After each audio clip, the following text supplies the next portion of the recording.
أوه، أوه ذكرتيني.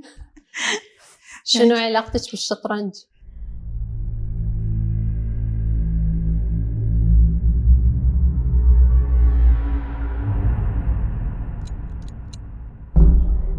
الملك. الملك. إيه الملك. شبيه الملك؟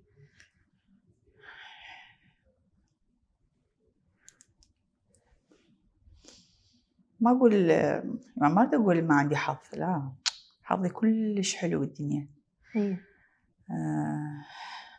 بس ما توفقت، ما كان أكو ملك بحياتي. يعني ما إجا بحياتي اللي يستحق أحط له تاج الملك. يكفي تكونين ملكة؟ ما هو يعني كنت أنا ملكة بنفسي. أنا خليت نفسي ملكة. يعني كنت أتمنى بأن هذا الملك اللي كنت أنا أتمناه هو يسويني ملكة. شنو شعورك أنتي سويتي نفسك ملكة؟ طبعا هو شعور لا يوصف من الفرحة بصراحة. يعني المرأة لما تشعر نفسها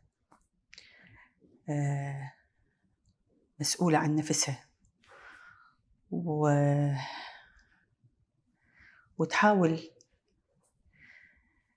تشعر نفسها بأن هي على طول هي الملكة، هو هذا بحد ذاته هو فد إنجاز عظيم بفكرها. بس هاي الملكة رغم كل هذا الاسم اللي تلقب نفسها به، بس هي هم يعجبها تكون يوم من الأيام أحد يحط لها التاج، مو هي تحط تاج على رأسها. هواية بالتاريخ نسمع عن ملكات ما عندهم ملك.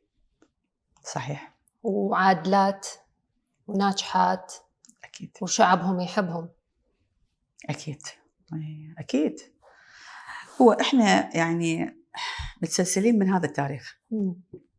يعني إحنا كملنا القصص مالتهم، لأن هو الآدم آدم وحواء حواء. يعني الملك ملك والملكة ملكة موجود من أسلافنا. دكتورة ريم، يستغرق هذا الموضوع أنه أنتي تسوين نفسك ملكة جهد؟ طبعا. وهل تقدرين تسوين نفسك ملكة بعمر يعني مبكر، ولا هذا يتطلب خبرة وتجربة بالحياة حتى تعرفين شلون تسوين نفسك ملكة؟ شوفي هي كبداية حياة كل يعني كل بنوتة، ما نحكي رأسا ندخلها بصيغة المرأة.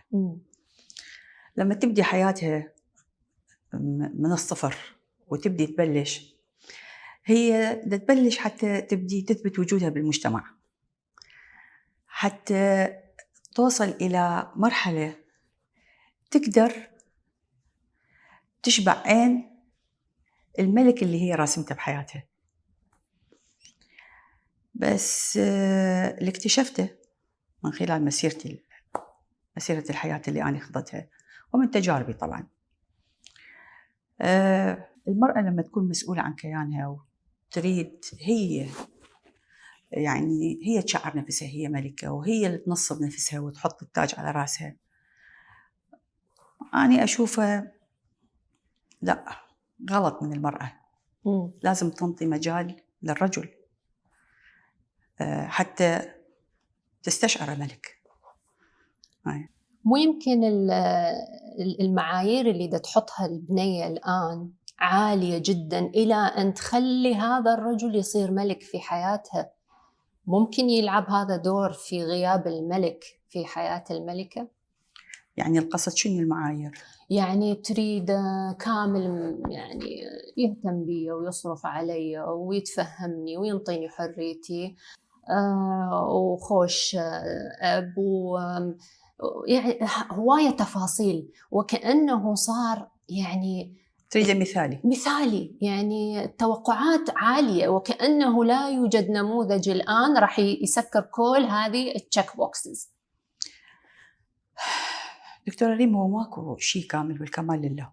يعني أيضا هي الملكة مو كاملة، بس مثل ما مطلوب الملك لما يطلب من الملكة أن تكون أنثى، أن تكون ست بيت، أن تكون زوجة صالحة، أن تكون مربية فاضلة، أن تكون مرأة مجتمعية مثقفة ومتكلمة ومتحدثة، مرأة مدبرة، مرأة أنيقة، أكيد. وترى للعلم الملك يحب الملكة تكون شخصيتها قوية. هو من يقعد يحكي يقول أنا ما أحب المرأة الشخصية القوية. شنو هاي المرأة الصوت هيك شخصيتها قوية وتشبر وتحكي، بس هو من يقعد بمجتمع ويشوف مرأة شخصيتها قوية يعجب بها جدا. فمثل ما هو يريد المرأة تكون كاملة، لازم الرجل يعبي مكانه. لازم هذا الملك حتى تشعر به هو الملك لازم يعبي مكانه بأهم المقومات المطلوبة من عنده، وليس كل شيء. ماكو إنسان كامل، بس لازم هذا الرجل يستشعر هاي المرأة حتى يصير ملك، يكتسب مكانه ويثبت وجوده، يعني يفوز به، مو يمنح إلى وللعلم لما هو المسؤوليات اللي على عاتقه من يقوم بها كاملة، صدقيني المرأة بعد إيش قد ما تكون قوية بالضبط من يوقف هي تصير بالضبط مثل اللعبة يمه، فراشة صغيرة، بنوتة صغيرة، رأسا تشوفيها هاي القوة والجبروت والعنفوان والسيطرة اللي هي بيها والتعبير عن الكيان والشخصية القوية والإدارة والتحكم. بس توقف تشوف رجل فعلا بصفات الملك، صدقيني بالضبط تفش وتوقف يمه بصفه وتوقف على تنطيه مساحة، لأن خلص هو مغطيها. شنو هي هذه الصفات اللي تريدها المرأة من الرجل بحيث تلين وترجع لطبعها اللين؟ أول شيء لازم يكون متحمل المسؤولية كاملة، بغض النظر المرأة تشتغل أو ما تشتغل لازم الرجل يقوم بها. مسؤوليته تقصدين مادياً؟ مسؤولية مادياً طبعاً والأولى. وإن كان مادياً هي أقوى من عنده لازم ينطيها مساحة. ينطيها المساحة أوكي، بس لازم هو بالماديات اللي عنده من خلال مواقف معينة دكتورة ريم يقدر يثبت رجولته بها، يقدر يتحكم بهاي الأنثى القوية اللي هي إمكانيتها أعلى. ليش؟ لأن عنده مواقف جميلة يقوم بها ويفاجئها بها بحيث يخرسها ويسكتها، بعد ما يخليها تحكي، تتفاجئ بالموقف والمفاجأة الجميلة اللي هو مسوي لها إياها، اللي هي شنو هي هاي المفاجأة كلها؟ هي عبارة تعبير عن حب. التعبير عن الحب شيء عظيم، يعتبر جزء أساسي من الحياة، وجزء أساسي لازم تكون من أخلاقيات تعامل الرجل مع المرأة، لأن هذا الحب من يملك هذا الرجل ويعبر عنه لهاي المرأة اللي هي تشوفها يعني ما بها ذيك النواقص، صدقيني هذا كله يتغير، كله يصير كتوته يمه، لأن هو بالماديات اللي عنده عارف شلون يكون أقوى من عندها ويثبت وجوده أكثر من عندها. يعني هو الرجل حامي لهذه العائلة وقائم طبعاً بمسؤولياتها طبعاً. هذا يعبي مكانه كرجل، وشيء أساسي هذا حتى في فطرة الرجل، هو يحتاج أن يعيل عائلته طبعاً. أن يكفيهم وأن يمكنهم طبعاً. وأما الأمور الثانية تفاصيل البيت وكيف يدار هذه شغلة المرأة، أما هو من برا مسؤول طبعاً. لازم هو الرجل لما هي المرأة تدير داخل البيت لازم يعرف الرجل ايش دا يندار بالبيت، ايش دا يتوفر بالبيت، المرأة شلون تقسم، المرأة شلون تتحكم بالماليات اللي داخل البيت، بس هو الرجل المعيل. هذا جدا مهم. حتى هو بالنسبة إله يعني شلون نقول كيانه وتواجده وشخصيته تكون أقوى. ما يستشعر نفسه هو ضعيف قدام هاي الإنسانة اللي هي قوية ومعطاءة ومدبرة وتتوفر وتصرف وتعمل وتفكر. لا، كأنه حتى هذا يعطي للمرأة بعد شوية شعور أنه طيب وجودك في حياتي ماذا يضيف؟ إذا أني أصرف وأني أربي أولادي وأني أدير بيتي وأني أدير عملي والمجتمع أني إنسانة متمكنة، إضافتك في حياتي. المرأة تحتاج إلى شخصية، إلى القوة طبعا، إلى القوة من الرجل يعني كأنثى وكذكر. طب بس أني واصلني شعور شنو شعورك؟ خليني ما أستنتج شعورك، دا يوصلني شعور. أنت شنو شعورك الآن وأنت تتكلمين هذا الكلام؟ شوفي، هو يعني كل مرأة بينا يعني رغم كل قلت لش قوتها وجبروتها وعنفوانها بس يعني من تيجي تريد تعبر عن شعورها اللي هي منتعظة من عنده واللي هي فاقدته في حياتها، واللي هي توقف مرات قدام المراية هاي الملكة تقول لك أنا إيش ناقصني؟ يعني ليش ما يجي هذا الرجل الإنسان اللي يكون مثلا جدا كريم، مثلا يكون إنسان جدا مسؤول، إنسان يفكر قبل ما تطلع الكلمة مني يفكر شنو أريد. هذا الشعور الداخلي بكل مرأة بينا، أمنيات كل مرأة. يعني مثل ما الرجل يريد المرأة تهتم له وتسوي له وتحضر له وتوفر له ويستشعر أكو أنثى بالبيت، نفس الشيء المرأة هم تريد تستشعر أكو رجل بالبيت. هي ما تريد تستشعر الرجل بالبيت بس غريزيا، لا. شنو شعورك حاليا؟ مرتاحة وأنت تحكين هذا الكلام؟ أنت هسه طلعتي كل المواجع. أخذي راحتك. كنتي كل المواجع أجشتي مواجع دكتورة ريم. ليش هو شيء جديد ولهذا بعد الشعور عالي؟ ما يروح هذا، ما يروح، لا، لأن تبقى أنت فاقدته لحين ما تلقين الملك الحقيقي اللي يعوضك عن كل الحرمان اللي كنتي أنت به. لازم. فهذا الشعور أي مرة من تحكون إياها وتكون فاقدة لهذا الموضوع راح تعبر نفس التعبير اللي أنا أقول لك عليه. يعني هسه الكلام هذا مال إنه أنا أكفي حياتي، أنا يعني إنه ما أحتاج، مش أنا أحب نفسي، أنا كذا، يعني تحسي كأنه مبالغ به صار، لأنه إحنا بعدنا عن يعني هو التوازن. الحياة فيها الطاقتين، فيها طاقة المتضادات خلينا نسميها، ومن ضمن هذه المتضادات الرجل والمرأة. حلو الانسجام لما يكون يعني يولد وينتج أجمل صورة ممكن تكون في الحياة، رجل وامرأة واحد يحب الثاني. طبعا. شوفي، هي السؤال شنو كان؟ السؤال عبري عن نفسك، قولي اللي لا أنا عبرت بس سألتيني سؤال شنو كان هسه قبل شوية، لأن صفنت على القلعة.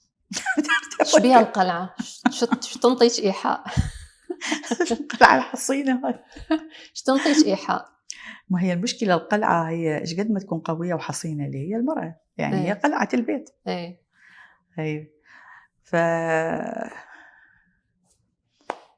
بقنبلة بهذا الشيء كانوا يسموه، تذكرين اللي كانوا يضربون بها القلاع، كان اسمه RPG. لا ايام زمان كان ايام القياصره والهاي، فكانوا يضربون القلاع بالمدفع وبالهاي كانت تتهدم القلعه، تنكسر. فانت تقولين سوري هسه استذكرت بنتي تقولين لما توقف المراه وتستذكر اني احب نفسي، اكفي نفسي.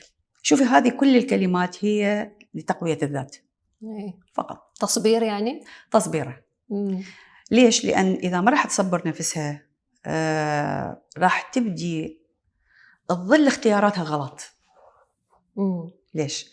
لأن مرات الاختيار للرجل من قبل المرأة لما تأله أكثر من الإله الواحد تطلع عن الترك، لأن هذا الإله اللي موجود على الأرض ليس إلهنا الحقيقي. فهذا لما تألهيه وتسوي له وكل شيء توفري له، وأني بظهرك وأني قوتك وأني جبروتك وأني هيك وأني متوفرة وأني لا تخاف وأني وراك ولا تشيل هم وأني أجيب وأني أحط وما أقول له وأني أدبر هذا حس نفسه إله، هذا سلطان زمانه تنقلب عليها يعني. أي فتشوفيها تأثر عليها. فهذه من تألهها بالواقع الحال تطلع عن التراك. فلازم هي تكون يعني بمعنى قد ما تقدر تقوي حالها لحد ما يجي الملك الحقيقي اللي فعلا روحه تشبه روحه وعطاءه يشبه عطائها وكرمه يشبه كرمها ومسؤولياته تشبه مسؤولياته. لابد أن أكون ناس متشابهة بالحياة وإن كان أكو اختلافات، لأن شوفي هي أشياء أساسية بالحب، بعلاقة الحب إحنا نحكي، وعلاقة عامة يعني كانت زواج أو بغض النظر، يعني لازم تكون مسؤوليات الرجل ومسؤوليات المرأة متقاربة. أنت عليك هيك، أنا اللي علي هيك، لازم أنت تأديها 1 2 3 4 وأنا أديها 1 2 3 4. بس أكو بعض التخبطات أو بعض الأغلاط اللي تطلع من الطرفين صدقيني ما راح نحس، يعني ما تحسين بيها، ما يحسون بها المرأة والرجل، لأن هالقد ما هذا قايم بهذا وهذا قايم بهذا، الأغلاط ما يباعوها ومتفقين على هالشيء. ويكون متفقين. هل تعتبرين هذه أصعب محطة مرت عليك في حياتك؟ موضوع المرأة والرجل كارو يعني أصعب صعب. مرحلة؟ يعني كنت أنا مرات أسهلها بحياتي، لأن أقول السفينة لازم تمشي، أكو عائلة، أكو مجتمع، أكو أسرة. بس مرات الإنسان لما يوصل إلى نقطة بعد يحس نفسه تعب، يحس نفسه محتاج الأمان. والبعد ممكن يكون في البعد أمان؟ في البعد عنه؟ مو في البعد عنه قد ما هو لازم البعد يكون باتفاق، يعني هو أكيد يعني مو سهل. ليش؟ لأن أنت إذا تبدين حياة جديدة لوحدك، فهاي الحياة الجديدة ريم يحتاج لها وقفة، يحتاج لها مرأة بصيغة ملك. أي طبعا، لأن المرأة لما تكون بصيغة ملك راح تعرف شلون تحافظ عليها بالمجتمع اللي داير مدايرها وبين الذئاب التي تحيطها. طبعا، لأن هي طالعة مدمرة نفسيا والوحدة، فتضطر لازم تبدي تقوي نفسها وتتقمص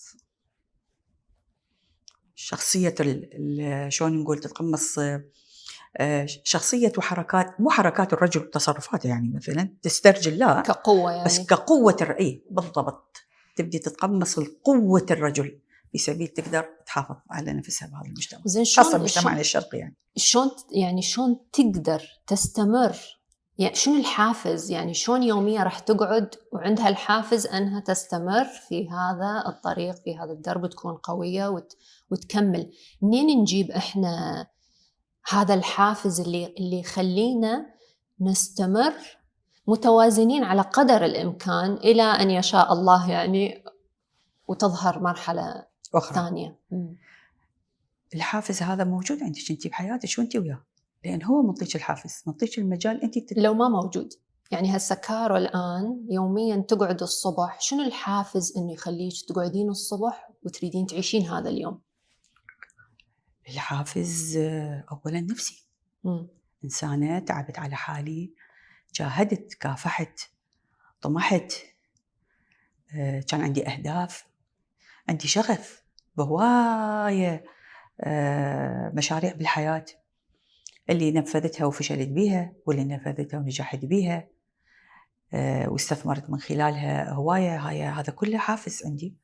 عندي الحافز بناتي، عندي مينا وديما فتشي فشيء كبير بالنسبة لي.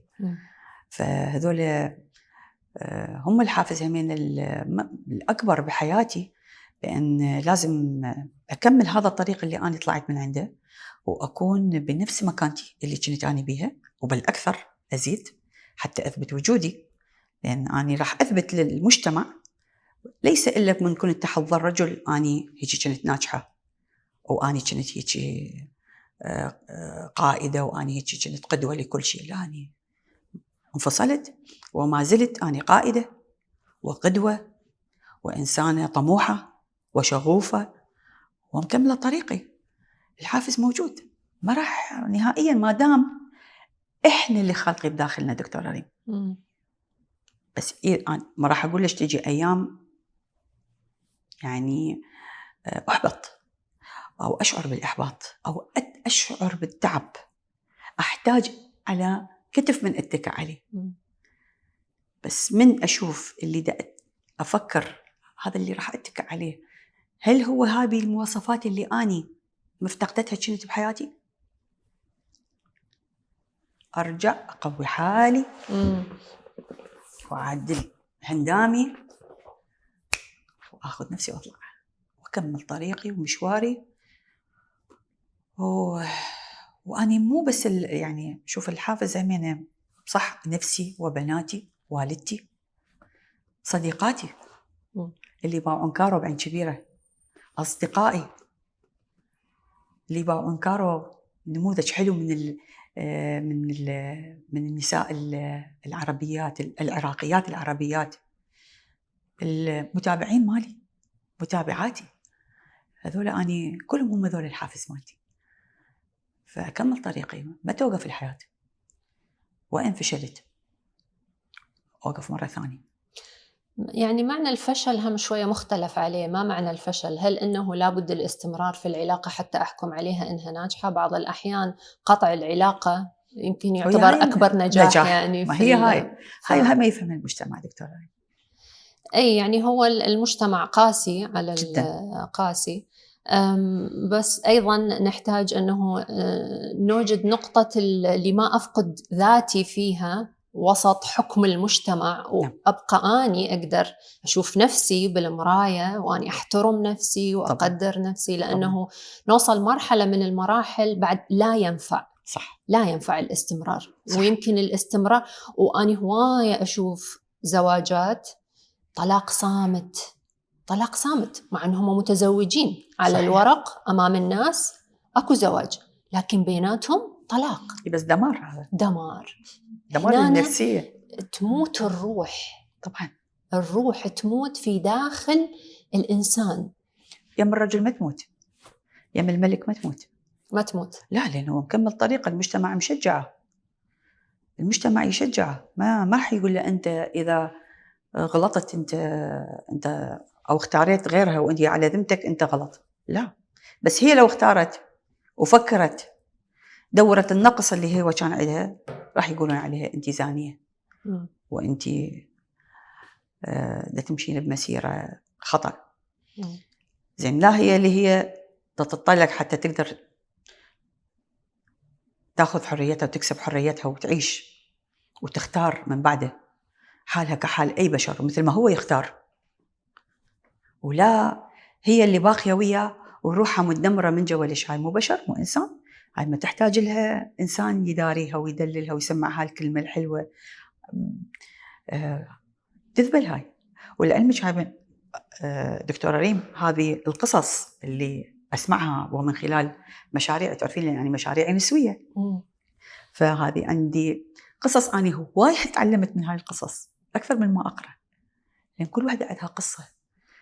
يعني مرات يتكلم يعني يتحدثون يعني يسولفوا لي عن حياتهم، أبكي عليهم، شلون متحملة ويصيبها المرض، خاصة الأمراض الصعبة، ما أريد أذكر اسمه لأن أكرهها، بس تخيلي يصيبها هالقد ما تكبت كبت كبت كبت كبت. ليش ما تروح لخيار الطلاق؟ الطلاق لهذا متاح، ترى هو حلال هو يعني، ولهذا وجد هذا الحل لخلاص الناس. طبعا. لأنه هذا مو يعني أي شيء أبدي يخنقك. صح. أي شيء أبدي، يعني بالضبط. الإنسان إذا ينحصر في خيار واحد هنا يحس نفسه أنه انتهى. بالضبط. ولهذا الطلاق موجود. صح. ليش ما تروح لخيار الطلاق بدل ما تكون هي في موقف تحاسب عليه، وتصير بدل ما هي صاحبة الموقف القوي يبدي تأنيبها ولومها، وتصير هي اللي جارت على العقد بالضبط. المتفق عليه. هي حتى أصلا من تيجي تفكر يعني بقرار الطلاق، هي تطلع بس هي الغلط. أنت ليش طلبتي الطلاق؟ أنت غلط. ما يفكرون لا بمشاعرها لا بأحاسيسها. يعني هاي الإنسانة عندها هي كتلة مشاعر، خلص إحساسها ومشاعرها وقفت. بني آدم هذه بالأخير، شلون راح تقدر تعبر عن حبها وهي ما تقدر مثلا تتقبل الشخص الآخر؟ يمكن تتقبله كأخ، يمكن تتقبله كصديق مثلا يكون بحياتها.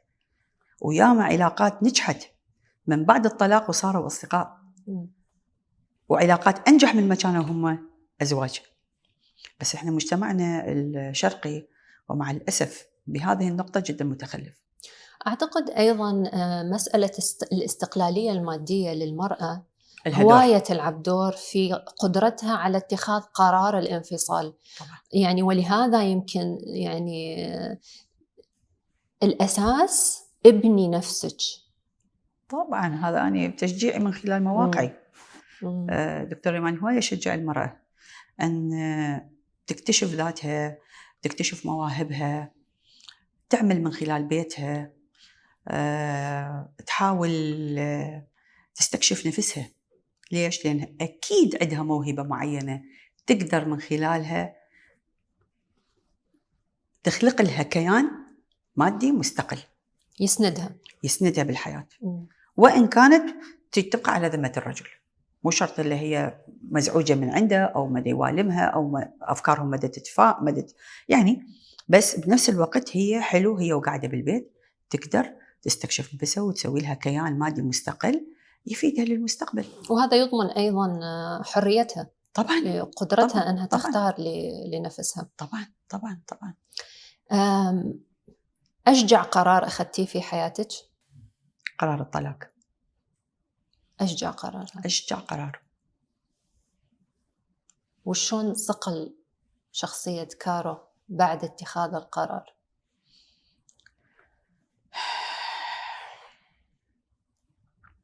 هي ما كانت أكو يعني إلى درجة الحرية المكبوتة، لا يعني لا يعني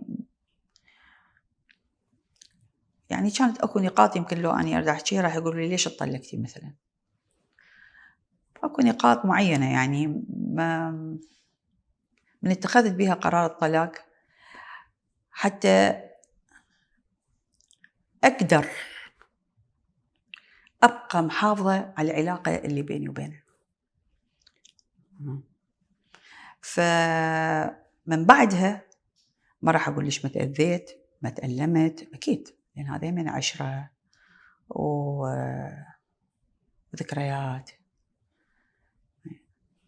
يعني أحداث هواية كانت بحياتي من خلال هاي العلاقة، قرارات، تعب سنين، جهد، مواقف، فكلها طبعا. بس بالأخير قدام حريتي. حسيتي أنه هذا القرار نقلك إلى منطقة أفضل مع نفسك؟ نعم. شعرتي أنه نعم، وأقولها وبكامل قواي العقلية. أي نعم، نقلني إلى نقطة استشعرت حرية كارو الحقيقية. كارو اللي تتخذ القرار هي لوحدها بعد. بالرغم أني كنت أنا بالعلاقة قوية، يعني مش ضعيفة، بس أكو هواية قرارات كنت ما أقدر أتخذها وكنت أمنيتي أني أسويها، هسه كلها سويتها. حنلعب شطرنج. نلعب كش ملك. كشيتي للملك. اليوم طلع اليوم سويت فد بوست نزلته يعني بوست من هذا الريلز ما كل اللي نسويه. آخر شيء جيت، هو مكان بشطرنج بفندق، كنا رايحين بشغل، فشفت الشطرنج قلت لهم صوروا لي أريد أطلع يعني فكرة أريد. فهمين أكو هيك شطرنج محطوط به، فالملك هالكبرى طبعا هيك. إن شاء الله أدز لك إياه وشوفي دكتور. سبحان الله من إيش تذكرته. تخيلي مشيت على اساس يعني اخذت لقطات بعدين مشيت دفرت الملك برجلي. طبعا هو مو انتقاص من الرجل لا، بس هي يعني شايفه ما ادري شو فكرت بيها، هيك ضربته بقوه.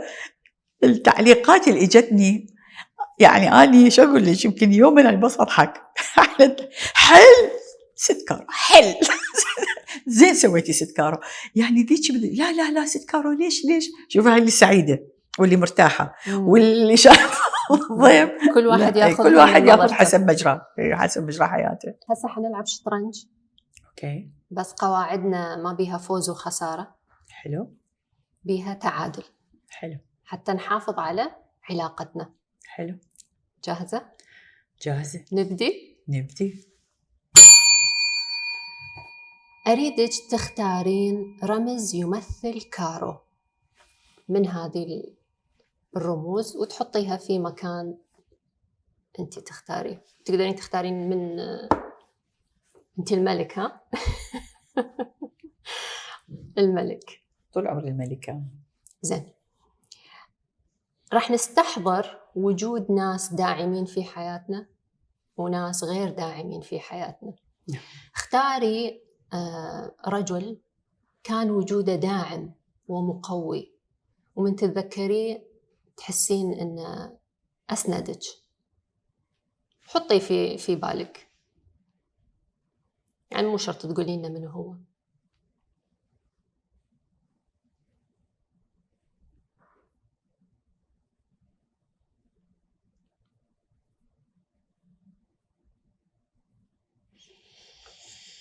صعب السؤال لأنه رجل.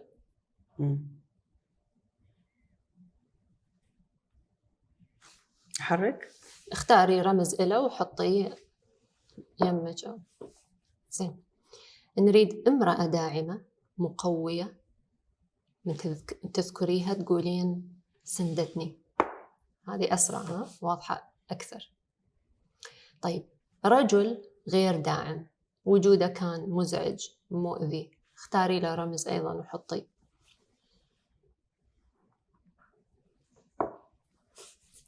امرأة غير داعمة مزعجة، كان وجودها مزعج في حياتك.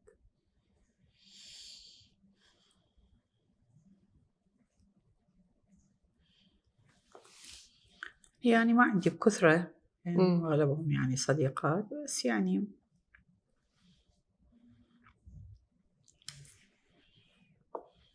تمام. الرجل الداعم احتاريتي بيه من كثرتهم لو من قلتهم؟ قلتهم. من قلتهم. فهذا الشيء عبر من زمان هذا الشيء. الآن راح نكلمهم. أوكي. فبمنو تحبين تبدأين وشنو تقولي له؟ أي أحد من الشخصيات هذه ممكن تكلميه. كلم هاي المرة لأن هي هاي أبدأ من الكل.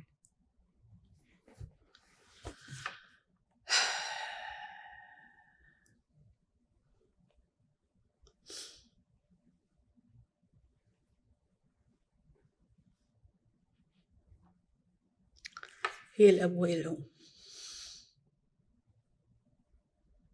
هي الأب وهي الأم. شو تقولي لها؟ أحبك هواي. إيش ما أقول لها قليل؟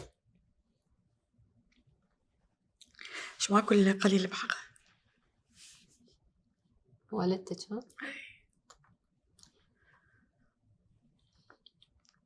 إيش قد وجودها في حياتك بنى كارو وخلاها؟ كل حياتي. ماكو قد كل للحظة. في كل كل الأوقات والأزمان. وأنا طفلة إلى ما راح أقولش مكان عندها همينة يعني بعض المواقف، بس لا، مواقفها الحلوة تغطي مواقفها يعني عندها كل موقف ويا كارو. هي السند طول عمرها، هي السند وللحظة لحد مبارحة. تيش كلينكس بس بليز كلينكس حتى مبارحة. ثانك يو. أنا أكو يعني أشخاص بحياتي من أتذكرهم دمعتي تنزل من حب إلهم. يعني إذا فتحنا المجال لشخصيات دعموك أيضا، تقدرين تختارين أكثر من مجرد امرأة واحدة؟ لأن قلتي شخصيات من أتذكرهم دمعتي تنزل. طبعا أكو أكثر من شخص. هي الحصونة مالتي بناتي. بناتي. ليش اختاريتي الحصان للبنات؟ هم خيالي، هم الخيال مالي. يعني ما عندي خيال للحظة، ما إجاني خيال، هذول الخيال مالي بصراحة. شنو أنا طبعا شعورك هذا الكلام يعني أول مرة ترى أحكي على الميديا، أنا ما حكيت قبل، يعني ما معبرة بيه بالتعبير الصريح. مريح بالنسبة لك؟ طبعا، يعني خلاص يعني مرات الإنسان يسكت يقول لك لين ما نحب نولول. وأنا اللي حابته بهذا البرنامج يعني بدنا نعبر بس بطريقة موهية. والوالدة هي القلعة اللي أنتي وصفتيها، الحصن المنيع. حصن المنيع. حصن المنيع لنا كنا، إلي والبناتي والحياتي كلها طول ما أنا كنت متزوجة، من أني طفلة لحد ما راهقت وصرت شابة وكبرت واشتغلت وقفت وتزوجت، كلها تخبطاتي أغلاطي كلها هي القلعة. هسه أنا بالي يمها، لأنه هي شلون قادرة تسند الكل. أصعب شيء لما الإنسان يسند الكل. بطلة هي إنسانة عظيمة، إنسانة عظيمة بكل المقاييس.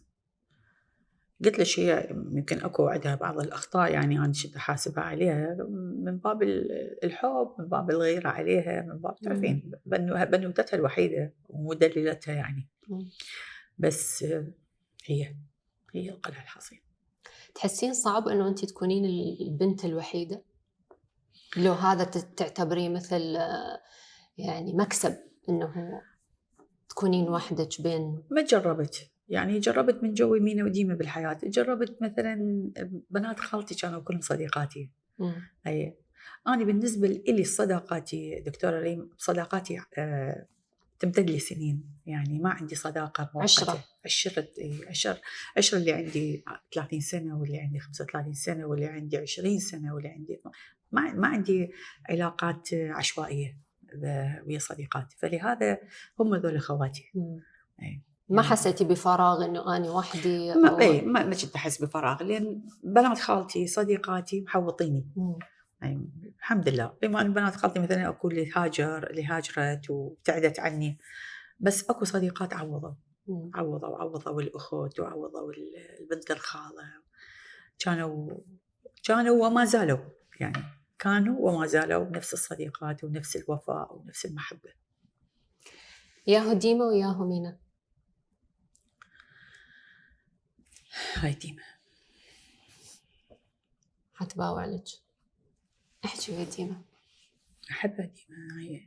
ديما هاي الدلوعة مال ماما وصديقة ماما كلش. شنو شعورك تجاهها؟ أوه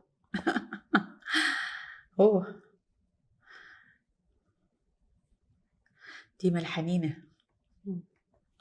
حنينة، رغم تشوفوها انتوا على يعني لما تشوفوها هواي يشوفوها يصوروها إنسانة انطوائية لها عالمها، بس جدا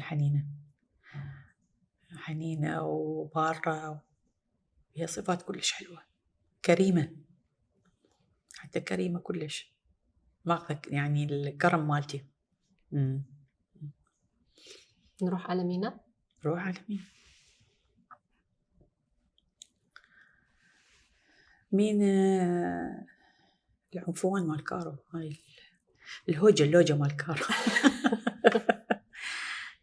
اللوجة مال كارو.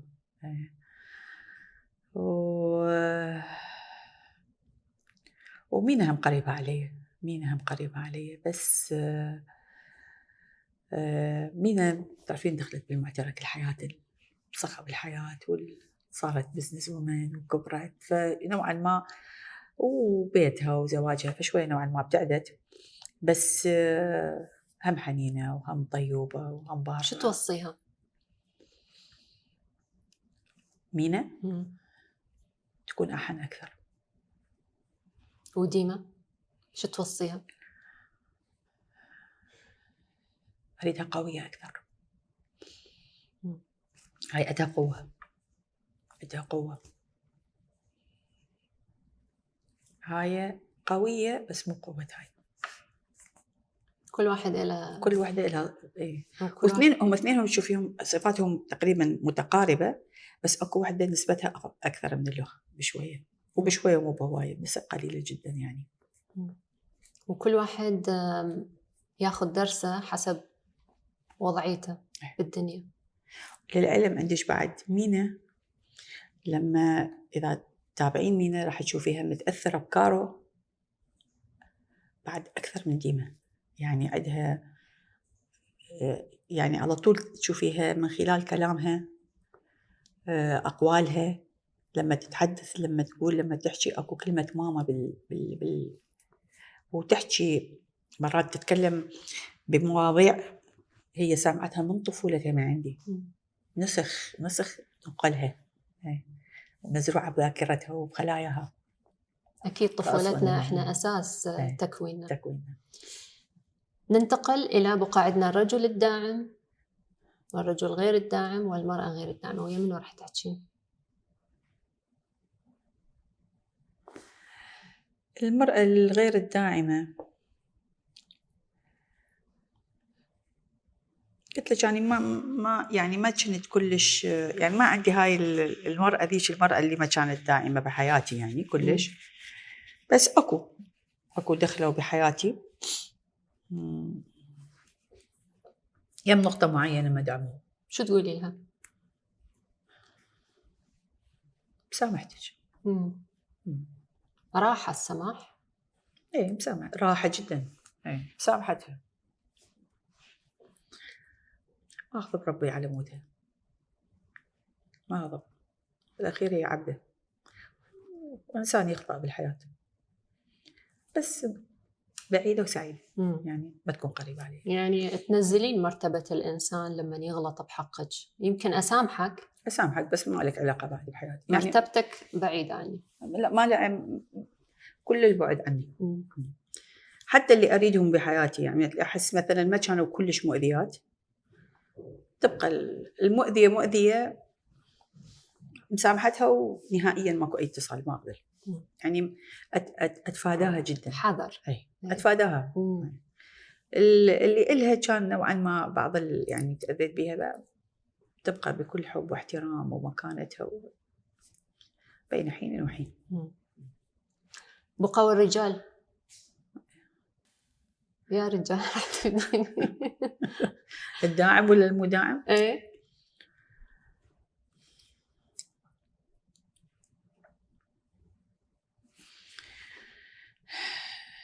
الداعم أقول لو مكمل جميلك ومكمل الطريق ماكو أحلى منك، بس أنت وبس. ما يشفع لأنه بدأ الطريق، كان يعني حتى تكونين كلش راضية لازم يكمل الطريق. عاد شلون يصير ملك؟ ترى شلون يصير ملك غير يكمل الطريق حتى يصير ملك. هذا يعني هو لون يعني ليش هو أني أدعم وبعدين أوقف؟ مم. عند نقطة معينة يمكن أني أخطأت، يمكن أني أخذت موقف، يمكن أني صرفت.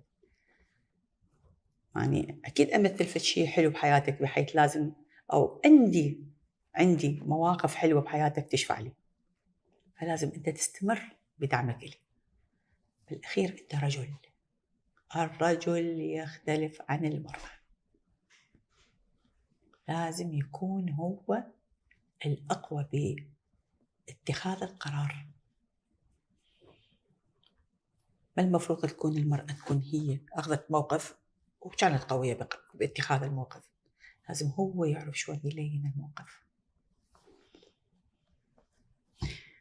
ومسامحته. وبالعكس أصلي له.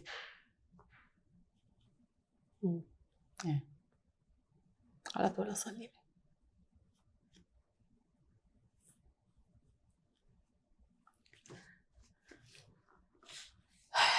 أيوه زين. الحباب هذا من الحباب هذا؟ تريدين تقولي لنا من هو؟ هذا الحباب اللي مدعم غير دعم. إيه؟ هذا بالضبط.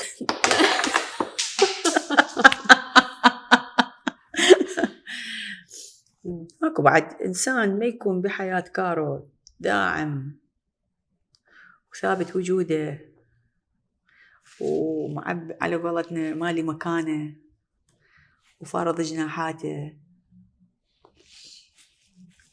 وخيال بكل معنى الكلمة. لو عندها خيالات اثنين هذول شلون مهرات اثنين عندي كلش كافي وعندي قلم. زين سؤال، الآن أنت لما ضربتي بذلتي جهد أكو طاقة طبعا قوية طبعا، وهذه الطاقة كأنها دا تتسرب من عندك، مو من عنده، من عندك طبعا تسريب. يعني كل إنسان نظل نوجه تجاهها مثل هذه القوة الكبيرة تأخذ من عندنا إحنا. طبعا. هل تتوقعين الله أعلم في يوم من الأيام تقدرين تحطيه وبس تعاتبي مثل ما حكيتي ويا الكل، مثل المرأة مثلا هذه ما بذلتي عليها ترى جهد، قلتي أوكي هي يعني موجودة أذتني أبعدها. تتوقعين ممكن في يوم من الأيام يكون على الرقعة وفقط توجهي له كلام بسيط بدون ما أصرف عليه جهد؟ ما تقدرين اكو اشخاص يعني بصمة الألم ما يخففها الزمن؟ قلت لك أنا حتى من دفرته ترى أنا مسامحته بس ابتعد عني. يعني دفرتك بس ابتعد عني. بس مسامحة يعني في كل الأحوال أنا أسامح، مو من أنا من النوع اللي أحب السلام. يعني أنا إنسانة مسالمة. لما هذا الشخص اللي هو دفرته ولا مثلا من أشوفه يتواجد ما عندي هاي يعني رغبة بالمواجهة واللوم والعتب. بالعكس أقلبها ضحك بس من أحس لا هو لا بعد نفس الموقف ماخذه ونفس الطريقة ونفس النظرة ونفس هذه فتشوفيني لا.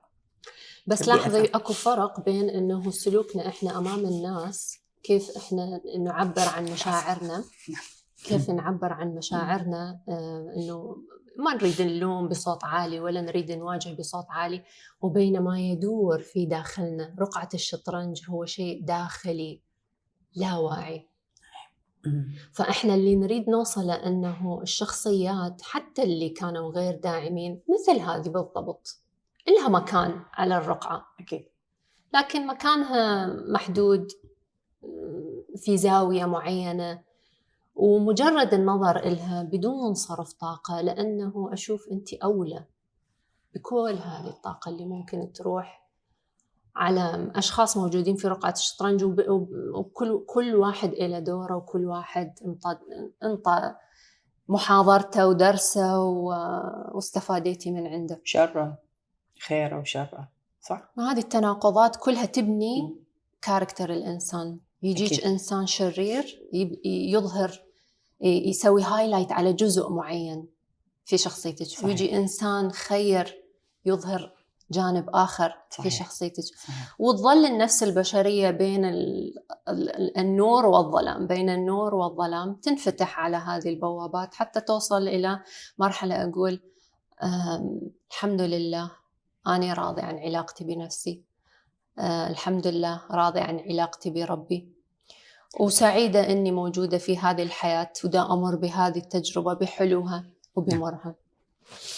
كارو، خلصنا لعبة الشطرنج، شنو شعورك حاليا الآن بعد ما خلصنا الحوار؟ أكيد طبعا نفست من داخلي، يعني طلعت الشيء اللي بداخلي اللي مثلا صار لي فترة من الزمن ما أقدر أعبر عنه. هو هذا، إحنا مرات من نوصل مرحلة من نعبر حتى لا نجرح، لا نضوي، حتى لا نعرض خصوصيتنا للملأ، حتى ما ندخل بسين وجيم وسؤال وجواب وهذا، فشوفينا نكبت بس إحنا نريد نحكي، نريد نسولف. مرات يقولوا لنا إيه أوكي خلوا طبيب نفسي أو ثيرابيست معين يروح يسولف بينك وبينه بدون ما حد يعرف وللملأ تعرف. مرات الإنسان يريد يطلع يعيط بالبرية، يعبر عن اللي بداخله. فهذا الحوار اللي هسه صار طلع اللي بداخلي نوعا ما، خلاني شلون أريد أسولف، أريد العالم تعرف، أريد ناس تعرف يعني شنو كارو الحقيقية، مو بس هي مجرد تمثيل قدام الشاشة، طاقة وإيجابية وابتسامة وبس. هي أكو قبل يمكن ثواني قبل ما تطلع على المواقع هي مهزوزة هز مثلا، أو قبل يوم مهزوزة هز مثلا لموضوع ما. بس حلو عبرت عن اللي بداخلي بطريقة انتي حيالة. وأنا تعلمت منك أنه كل مشاعر الإنسان مقدرة وتستحق أنه أحد يسمعها. صحيح. وماكو ولا شعور قليل القيمة، ماكو ولا شعور طبعاً. لا يستحق الاستماع طبعا. والإنسان تكبر مكانته وقيمته بعينه وبعين الناس اللي حوله لما يعبر عن أصالته وما يشعر به بمنتهى الشفافية. أكيد طبعا طبعا طبعا. شكرا. شكرا يعني شكرا إليش، لأن أني أول مرة يعني استضافة بهيجي برنامج بهالطريقة، وحبيت جدا يعني شلون نقول أجشتي المواجع وبردتيها.